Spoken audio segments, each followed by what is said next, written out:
الصلاۃ والسلام علیک یا رسول اللہ، الصلاۃ والسلام علیک یا نبی اللہ، الصلاۃ والسلام علیک یا حبیب اللہ، وعلی آلک و اصحابک یا نور اللہ۔ بیان یہی چل رہا تھا وصل و فصل کا، و الا سے ہے۔ اب الا کو یہاں سمجھیں پہلے۔ الا کیا ہے؟ وَإِن لَّمْ يَكُن لِّلْأُولَىٰ حُکْمٌ، اگر کوئی پہلے والے جملے کے لیے کوئی ایسا حکم نہ ہو، لم یقصد اعطاء للثانیہ، جسے دوسرے کو دینے کا قصد و ارادہ نہ کیا گیا ہو، اس طور پر کہ پہلے کے لیے حکم ہی نہ ہو۔ جب حکم نہیں ہوگا تو دوسرے والے کو دینے کا ارادہ بھی نہیں کیا جائے گا، صحیح ہے نہیں؟ یا جو ہو اس کے لیے حکم ہو اور دوسرے والے کو اس حکم کو دینے کا ارادہ بھی کیا گیا ہو، تو یہ الا سے مطلب نکلے گا۔ اگر پہلے والے کے لیے کوئی حکم ہو اور دوسرے والے کو دینے کا ارادہ بھی کیا گیا ہو، فَإِن كَانَ بَيْنَهُمَا، تو اگر ان دونوں کے درمیان، دونوں جملوں کے درمیان، اب جب دینے کا ارادہ کیا جائے گا تو دو جملے بنیں گے، تو اگر دونوں جملوں کے درمیان، یہ دوسری صورت میں اگر نہ ہو تو کچھ ہے ہی نہیں، تو دوسرے والے کو دینے کا ارادہ بھی نہیں کیا جائے گا۔ اور اگر پہلے والے کے لیے کوئی حکم ہو جسے دوسرے والے کو دینے کا ارادہ کیا گیا ہو، فَإِن كَانَ بَيْنَهُمَا كَمَالُ الْانْقِطَاعِ، تو اگر ان دونوں کے درمیان کمال انقطاع بلا ایہام ہو یا کمال اتصال ہو یا ان میں سے ایک کی مشابہت ہو، فَكَذَلِكَ، اتنی سی چیز ہے کہ ان دونوں کے درمیان کمال اتصال بلا ایہام ہو، کمال اتصال ہو، ان کے درمیان کمال انقطاع۔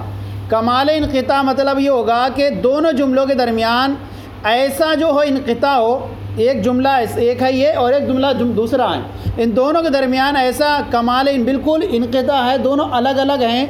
اب یہ کہ ان کے فصل کرنے کی صورت میں خلاف، مراد کے خلاف کا بالکل وہم بھی نہ ہو، بلا ایہام، وہم بغیر وہم کے، کیا ہو؟ بغیر وہم کے کمال انقطاع ہو، اور ان دونوں کے درمیان اگر ہم اس کو بغیر عطف کے کر دیں گے تو ایسی صورت میں کیا ہو؟ ان دونوں کے درمیان کوئی خلاف کے مراد کا وہم بھی نہ ہو۔ یہ ہو گئی دوسری صورت۔ دوسری صورت یہ کمال اتصال ہو دونوں کے درمیان۔ اچھا، کمال اتصال ہو، اس سب کی مثالیں سمجھائی جائیں گی آپ کو۔ دونوں کے درمیان کمال انقطاع ہو اس طور پر بغیر اس کے کہ فصل کرنے کی صورت میں مراد کے خلاف کا وہم ہو جائے، فصل کرنے کی صورت میں مراد کے خلاف کا وہم ہو جائے، یا ان دونوں کے درمیان کمال اتصال ہو، کمال اتصال ہو دونوں کے درمیان، یا جو ہو ان دونوں میں سے ایک کی مشابہت ہو، یا ان دونوں کے درمیان ایک کی مشابہت ہو، کمال انقطاع کی مشابہت ہو یا کمال اتصال کی مشابہت ہو۔ کتنی صورتیں بن گئیں؟ 4 بن گئیں۔ اس کو اور آسانی سے لکھیں۔ سب سے پہلے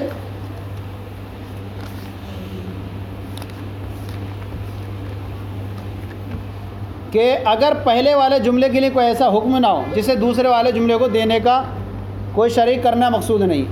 اب اگر کوئی حکم ہو، اب کہتے ہیں کہ اگر پہلے والے کے لیے کوئی حکم ہو جو دوسرے والے کو شریک کرنا مقصود ہو، تو اس کی 6 صورتیں بنتی ہیں۔ کتنی بنتی ہیں؟ 6 صورتیں بنتی ہیں۔ 6 صورتوں میں سے پہلی جو ہے صورت، دونوں جملوں کے درمیان کمال انقطاع بلا ایہام ہو، ایک صورت۔ دونوں جملوں کے درمیان کیا ہو؟ کمال اتصال ہو، او شبہ احدہما، یا ان دونوں میں سے ایک کی مشابہت ہو، تو کون سی بنے گی؟ شبہ کمال انقطاع، شبہ کمال اتصال، شبہ کمال انقطاع اتصال۔ فَكَذَلِكَ، تو اسی طرح ہے۔ وَإِلَّا فَالْفَصْلُ، ورنہ کیا ہے؟ وصل واجب ہوگا۔ کیا؟ تو 4 صورتیں، 2 صورتیں اور بنیں گی۔ 2 صورتیں اور کیا بنیں گی؟ کمال انقطاع مال ایہام ہو، صحیح ہے نہیں؟ 5ویں صورت بنے گی کمال انقطاع مال ایہام ہو، اور 6ٹھی صورت بنے گی توسط بین الکمالین ہو۔ 2 جا کریں، کمال انقطاع بلا ایہام، کمال اتصال، کمال انقطاع کی مشابہت، کمال اتصال کی مشابہت، یا کمال انقطاع ما ایہام ہو، وہم کے ساتھ ہو، اور 6ٹھی صورت توسط بین الکمالین ہو، دونوں جملوں کے درمیان کیا ہو؟ درمیانی صورت ہو۔ اب یہاں پر دیکھیں یہ 6 صورتیں ہیں، ان 6 صورتوں میں سے جو آپ کے سامنے 5ویں اور 6ٹھی صورت ہوگی اس میں تو فصل ہوگا، اور جو 4 صورتیں پہلی کی ان میں وصل ہوگا۔ کیا ہوگا؟ وصل ہوگا۔ سمجھ میں آ گیا؟ 4 صورتوں میں کیا ہوگا؟ 4 صورتوں میں 2 صورتوں میں 5ویں اور 6ٹھی میں فصل ہوگا، اور باقی میں کیا ہوگا؟ 4 میں وصل ہوگا۔ اسی لیے انہوں نے کہا وَإِلَّا وَالْوَصْلُ، تو کیا ہوگا؟ 4 صورتوں میں یعنی زیادہ وَإِلَّا وَالْوَصْلُ، ورنہ کیا ہو؟ وصل ہوگا۔ اب کہتے ہیں دیکھیں دونوں جملوں کے درمیان اختلاف ہو، او کمال الانقطاع یا کمال انقطاع ہو، فَلِاخْتِلَافِهِمَا خبراً او انشاءً، تو ان دونوں کے درمیان اختلاف ہونا خبر اور انشاء کے اعتبار سے، دونوں جملوں کے درمیان اختلاف ہو خبر اور انشاء کے اعتبار سے۔ اب کہتے ہیں وَكَذَلِكَ، ورنہ تو فصل واجب ہوگا، جیسا کہ فصل کب واجب تھا؟ جب کہ پہلے والے کے لیے کوئی حکم ہو جسے دوسرے والے کو دینے کا ارادہ نہ کیا گیا ہوگا، جیسے اللہ یستہزئ بہم، تو کیا تھا وہاں؟ فصل تھا، فصل تھا نہیں، واو نہیں لائے تھے۔ اب کہہ رہے ہیں کہ اس لیے کہ فصل جو ہے وصل ایک طرح سے مغایرت کا تقاضا کرتا اور ایک طرح سے مناسبت کا۔ کہہ رہے ہیں اب ان دونوں کے درمیان کمال انقطاع نہ ہو، بلا ایہام، ولا کمال اتصال ولا شبہ، والوصل واجب، وصل واجب ہے۔ اچھا، دونوں جملوں کے درمیان اختلاف ہو خبر اور انشاء کے اعتبار سے، لفظاً اور معنن، دونوں کے جملوں کے درمیان کمال انقطاع ہوگا، تو دونوں جملوں کے درمیان اختلاف ہو خبر اور انشاء کے اعتبار سے لفظاً اور معنن۔ جیسے کہ آپ دیکھیں قال رائد ارسو نزاولھا، ان کے مانیٹر نے، ان کے نگران نے کہا ارسو، تم جو ہے ٹھہر جاؤ، تم ٹھہر جاؤ۔ ان کے نگران نے کہا تم اس جگہ میں ٹھہر جاؤ جنگ کے لیے، نزاولھا، کیا کرتے ہیں ہم اس جگہ میں کیا کرتے ہیں؟ اترتے ہیں، نزاولھا۔ اب یہاں پر دیکھیں، یہاں پر ایک جملہ ہے ارسو، صحیح ہے نہیں؟ قال رائد ارسو، یہاں تک ہو گیا۔ اب یہاں پر فرمایا اور پھر آگے آ رہا ہے نزاولھا، یہاں دیکھیے وصل ہے، یہاں فصل تو ہے ہی نہیں، فصل ہوتا تو بلکہ کیا ہے یہاں فصل ہے، فصل ہے، کوئی حرف عطف نہیں آیا، تو 4 صورتوں میں کیا ہوگا؟ فصل ہوگا، اور باقی میں کیا ہوگا؟ وصل ہوگا۔ اب یہاں پر دیکھیں جملہ پہلا ہے قال رائد ارسو، انہوں نے کہا کہ ٹھہر جاؤ، مانیٹر نے تم اتر جاؤ، ہم بھی ٹھہرتے ہیں۔ اب یہاں دیکھیں دونوں جملوں کے درمیان کیا ہے؟ کمال انقطاع ہے، اور یہاں پر بلا ایہام ہے۔ کیسے؟ یہاں پر دیکھیں کہ دونوں میں سے ایک خبر ہے لفظ میں، ان میں سے ایک خبر ہے لفظ میں، اور دوسرا معنی کے، لفظوں اور معنی میں ایک خبر ہے، اور دوسرا جو ہے انشاء ہے دونوں میں۔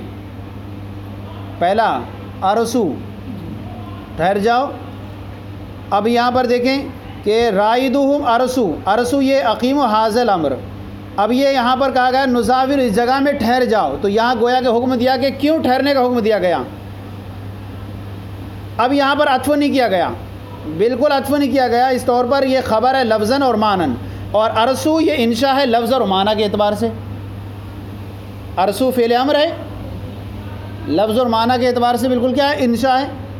تو ان دونوں کے درمیان کمال انقطاع ہو گیا، کمال انقطاع ہو گیا کہ ایک طور سے جو ہے نزاولھا یہ خبر ہے، اور ارسو یہ ہے انشاء ہے، اور انشاء ہے تو لہذا ان کے درمیان کیا ہے؟ واو لانے کی کوئی ضرورت نہیں، کیونکہ کمال انقطاع بلا ایہام ہے۔ یعنی کیا ہم اگر یہاں وصل نہ بھی کریں، صحیح ہے، ملائیں بھی تب بھی وہم نہیں ہوگا کسی کا، مراد کے خلاف کا وہم ہو ہی نہیں سکتا، کیونکہ ایک جو ہے لفظ اور معنی کے اعتبار سے کیا ہے؟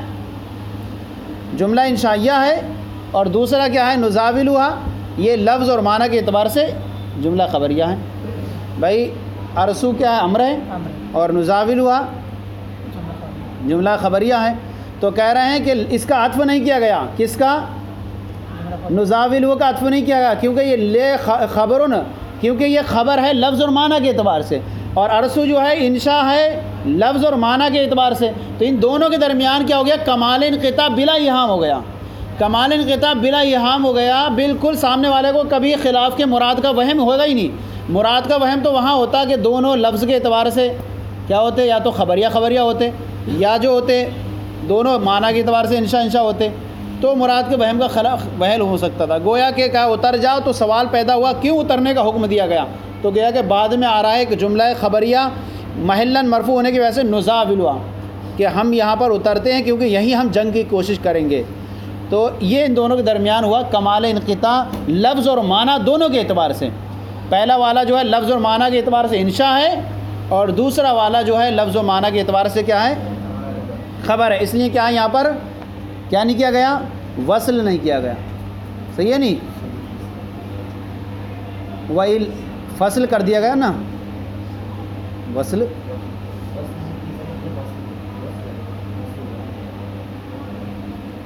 فصل کر دیا گیا، فصل کر دیا گیا. یہاں پر وصل کرتے تو حرف عاطفہ آتا نا، فصل کر دیا گیا. وَإِلَّا فَالْوَصْلُ، یعنی 4 صورتوں میں تو کیا ہوگا؟ فصل ہوگا. 4 صورتوں میں تو فصل ہوگا، اور باقی 2 بچیں گی لاسٹ والی، ان میں وصل ہوگا. وصل ہوگا تو حرف عاطفہ آئے گا نا بھائی. تو یہاں حرف عاطف ہے کہیں؟ نہیں ہے. تو جب حرف عاطف نہیں ہے تو یہ فصل ہوگا. لہذا ان دونوں کے درمیان فصل کر دیا گیا اور حرف عاطف کو نہیں لایا گیا، کیونکہ یہاں پر مراد کے وہم خلاف کا وہم ہو ہی نہیں سکتا تھا. دونوں جملے بالکل الگ الگ تھے. چلیں پھر آگے اور بھی ہے، یہ تو اتنا ہی ہوا ہے. چلیں صلو علی الحبیب صلی اللہ علیہ وسلم.